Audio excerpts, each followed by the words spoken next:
કેમ છો મિત્રો? આજે આપણે બનાવીશું કોબીજ બટેટાનું શાક અને રોટલી.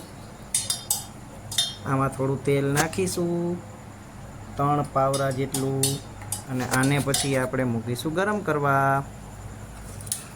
આમાં જીરું, અજમો, હિંગ વગેરે મસાલા એડ કરીશું.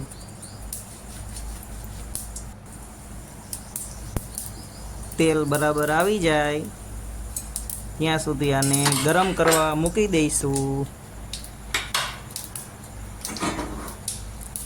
થોડું આને હલાવી લઈએ આપણે.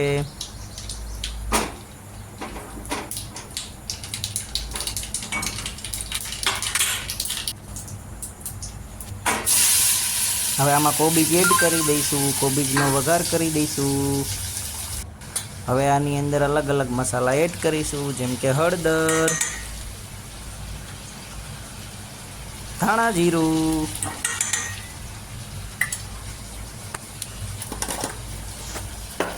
ખાંડ અને મીઠું પણ એડ કરી દઈશું આપણે આની અંદર. ખાંડ અને મીઠું આ બધું એડ કરી દઈશું આપણે આની અંદર, અને જ્યાં સુધી આ ચડી જાય ત્યાં સુધી તમે આ ચેનલને સબસ્ક્રાઈબ કરી લ્યો. થોડું મીઠું નાખી દઈશું આની અંદર. હવે લસણની ચટણી એડ કરી દઈશું. શાક બરાબર પાકવા આવી ગયું છે. હવે આને આપણે કુકરની અંદર મૂકવું પડશે.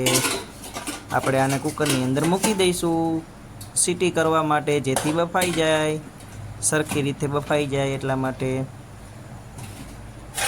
કુકરની અંદર પાણી નાખી અને આ કુકરની અંદર બધું મૂકી કુકર બંધ કરી અને ગેસ ચાલુ કરી દઈશું.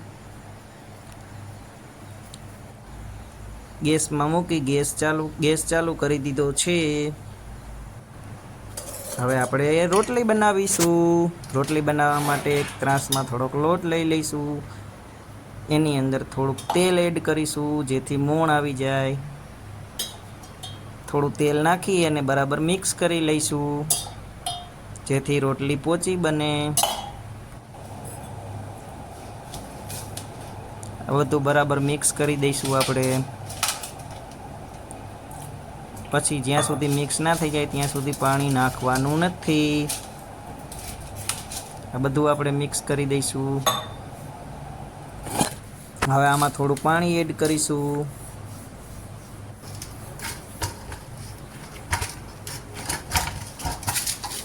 આપણો રોટલીનો લોટ બંધાઈને તૈયાર છે.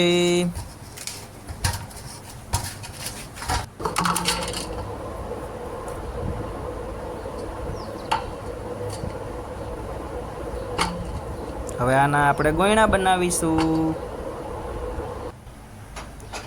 ગોયણા બનાવ્યા પછી આને હવે ચોળવવા માટે ગેસ ચાલુ કરી તાવડી મૂકી દઈશું.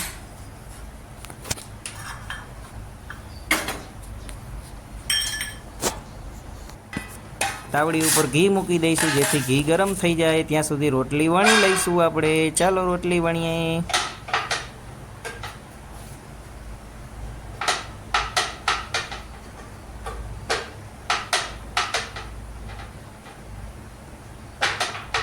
રોટલી કેવી બની રહી છે દોસ્તો, કોમેન્ટમાં જણાવજો.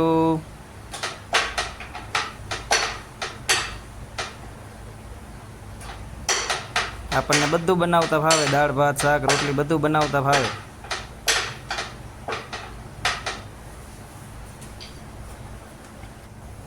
તાવડી પર ઘી ગરમ થઈ ગયું છે.